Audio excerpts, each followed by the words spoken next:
So in the early 90s, we took a decision that we will focus on compressors and automotive equipment. We were in 8 other businesses. We either sold them or shut them down, right?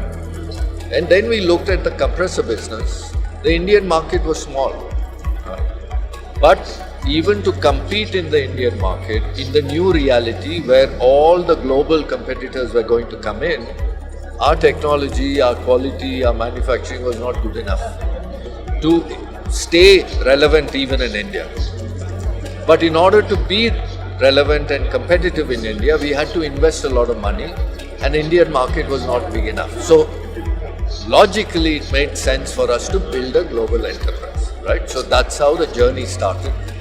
Initial stage was to build the backend, technology, quality, manufacturing, people, talent, efficiency, all the foundations had to be first built, which is what we did. It took us almost 20 years to do that, right? Then we started investing into building markets outside the country. We looked at very focused markets: North America, Europe, Australia, a few Southeast Asian countries, and India. India is our mother market, core market. So we started focusing on these markets and we started building.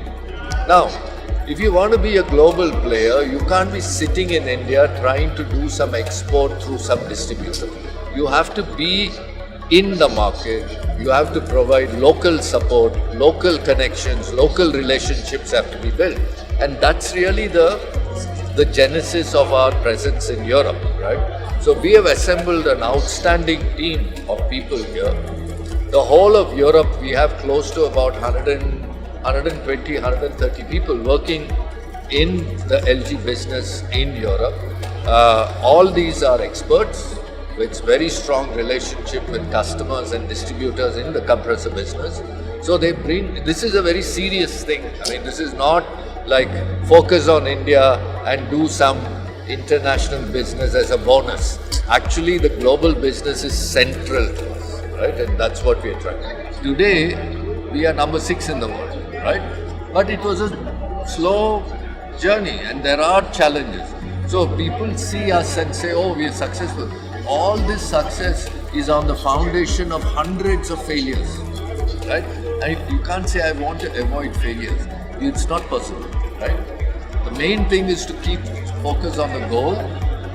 Failures will happen, you'll learn from it, right? Which are very good. So what we do, if you look at our products here, we don't make products for the discount market. We don't want to sell products which are made for cheap. That's only in our estimate 20% of the market work. 80% of the customers buy on value, right? So we've got to design and make products for value, right? Which means efficiency, which means quality, which means less harm to the environment. So if you look at the build quality of our machines, it's for that purpose, right? And that's why we are successful.